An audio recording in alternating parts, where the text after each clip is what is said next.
RSS पहले यह बयान देता है कि भारत में इस्लाम हमेशा रहेगा, लेकिन अब यही आरएसएस का चीफ मोहन भागवत मुसलमानों को यह मशवरा दे रहा है कि मुसलमानों को मथुरा की शाही ईदगाह और काशी की मस्जिद को हिंदुओं के हवाले कर देना चाहिए। तो थोड़ा इतना भी होना चाहिए, चलो भाई 3 की ही बात है ना, ले लो। आरएसएस मोहन भागवत का यह बयान क्यों खतरनाक है, आइए उसे समझते हैं। आरएसएस इस तंजीम को 100 साल पूरे हो चुके हैं। यह वही तंजीम है जिसने लंबे अरसे तक देश का राष्ट्रीय परचम तक नहीं लहराया और साथ साथ भारत के संविधान में भी इसको शायद विश्वास नहीं है। वह खुले तौर पर कहता है कि इसका मकसद भारत को हिंदू राष्ट्र बनाना है।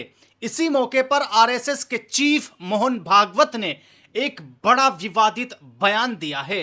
उन्होंने कहा है कि अयोध्या में राम मंदिर बन चुका है और हिंदू और मुसलमानों के बीच एक इंसाफ कायम हो चुका है। मुसलमानों ने एक बहुत बड़ा समझौता किया और कोर्ट के फैसले को शांति से मान लिया और अयोध्या में अब राम मंदिर भी बन चुका है। लेकिन अब इसके बाद मथुरा और काशी की बात आने लगी। अयोध्या के साथ एक ही सांस में 2 और जगह का जिक्र किया जाता है, मथुरा और काशी। अब मोहन भागवत ने यह बयान दिया है कि मथुरा और काशी के आंदोलन में राष्ट्रीय स्वयं सेवक संघ शामिल नहीं होगा, लेकिन जो सेवक है यानी संघ के कारकुन है वो चाहे तो आजाद है, मतलब संघ उन्हें रोकेगा नहीं। अगर कोई आंदोलन चल रहा है तो वो उसमें भाग ले सकते हैं। आप सोचिए ये कितना खतरनाक बयान है। इस बयान के पीछे जो चालाकी छुपी हुई है वो किसी से छुपी नहीं, बल्कि मैं कहूंगा कि पूरी तरह साफ है। अगर इस बयान को आप समझने की कोशिश करें तो याद आता है कि जब अयोध्या का फैसला आया था तो 2019 में खुद आरएसएस ने यह बात कही थी कि अब काशी और मथुरा के मुद्दों को नहीं उठाया जाएगा। तब मोहन भागवत ने कहा था कि आरएसएस काशी व मथुरा विवादों पर कोई आंदोलन भी नहीं करेगा। लेकिन अब आप ये बयान सुन लीजिए कि आखिरकार वो अब क्या कह रहे हैं। मात्र आंदोलन राम मंदिर था जिसमें हम जुड़े, लेकिन हिंदू मानस में काशी, मथुरा, अयोध्या तीनों का महत्व है, तो हिंदू समाज इसका आग्रह करेगा। लेकिन इन 3 को छोड़कर मैंने कहा है हर जगह मंदिर मत ढूंढो, हर जगह शिवलिंग मत ढूंढो।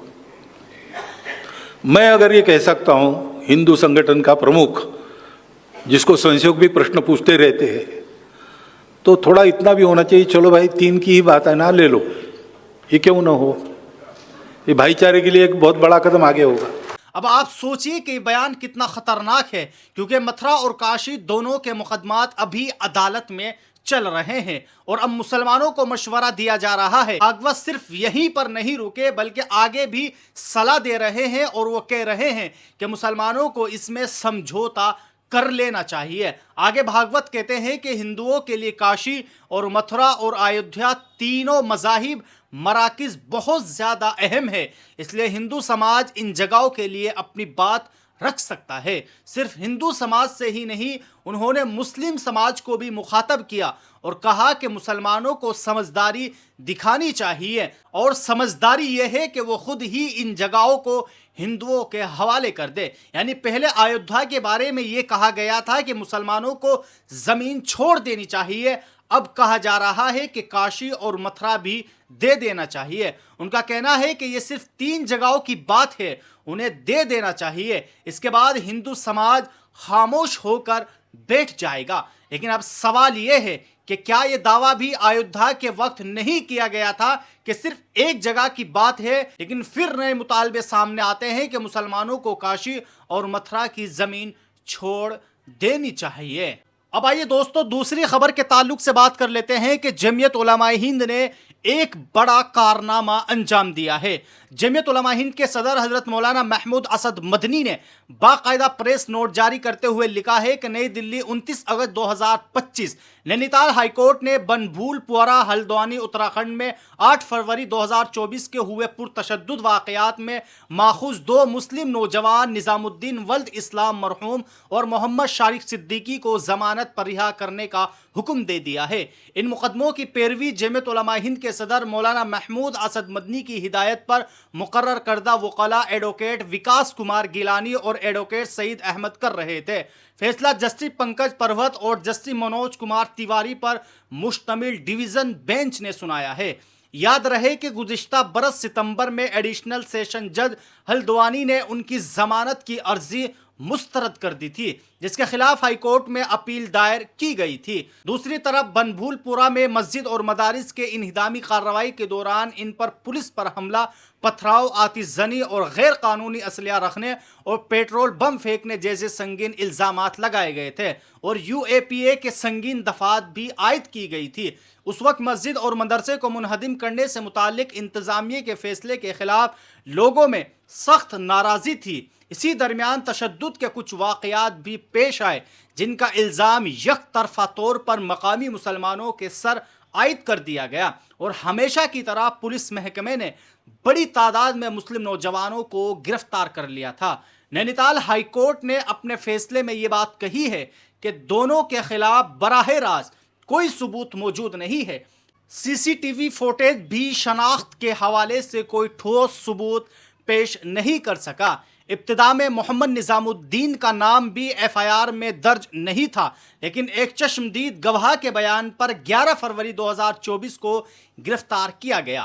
पुलिस ने इसके कब्जे से देसी साख्ता पिस्तौल बरामद होने का दावा किया था, ताहम अदालत ने रिकॉर्ड का जायजा लेकर कहा कि कोई वाज़ेह सबूत मौजूद ही नहीं है। इसी तरह मोहम्मद शारिक का नाम भी FIR में शामिल नहीं था। उन्हें एक कांस्टेबल के बयान पर गिरफ्तार किया गया। पुलिस ने यह दावा किया कि उनके पास से SLR मैगजीन और कारतूस बरामद हुए, लेकिन समाअत के दौरान जमीयत के वकला ने उसे रिजेक्ट करते हुए कहा कि SLR नीम फौजी दस्तों को दी जाती है, पुलिस को नहीं, जिससे इल्ज़ाम मशकूक साबित हुआ। अदालत ने करार दिया कि दोनों नौजवान 1.5 साल से जायद अरसे से जेल में कैद है और बराह रास्त शवाहिद की अदम मौजूदगी में जमानत पर रिहा किए जाने के मुस्तहिक है। ताहम अदालत ने वाज़ेह किया कि यह फैसला सिर्फ जमानत तक महदूद है और मुकदमे के हतमी फैसले पर इसका असर नहीं होगा। इस मुकदमे की निगरानी मरकज़ से जमीयत उलमा हिंद के नाज़िम उमूमी मौलाना हकीमुद्दीन कासमी और कानूनी उमूर के निगरां एडवोकेट नियाज अहमद फारूकी कर रहे हैं, जबकि मकामी सतह पर जमीयत हल्द्वानी के सदर कारी अब्दुल मईद और दीगर अराकीन ने मुतासरीन की मदद की। जमीयत उलमा हिंद का एक वफ़द सानिया के फ़ौरन बाद ही उस इलाके के दौरे पर गया था और मुतासरीन की इब्तिदाई मदद भी की गई थी। बाद में कानूनी इक़दामात किए गए। सदर जमीयत उलमा हिंद मौलाना महमूद असद मदनी ने हाई कोर्ट के फैसले का खैर मकदम करते हुए वकला की मेहनत और तंजीमी कारकुनान की कोशिश को काबिल तहसीन करार दिया। तो बहरहाल दोस्तों, आप सब लोगों ने इस वीडियो के अंदर देखा कि किस तरह RSS का चीफ मोहन भागवत पहले बयान देता है कि हिंदुस्तान के अंदर इस्लाम हमेशा से है और हमेशा रहेगा। इसलिए जो लोग ये सोचते हैं कि भारत से इस्लाम को ख़त्म कर दिया जाएगा, वो हिंदू सोच के नहीं है।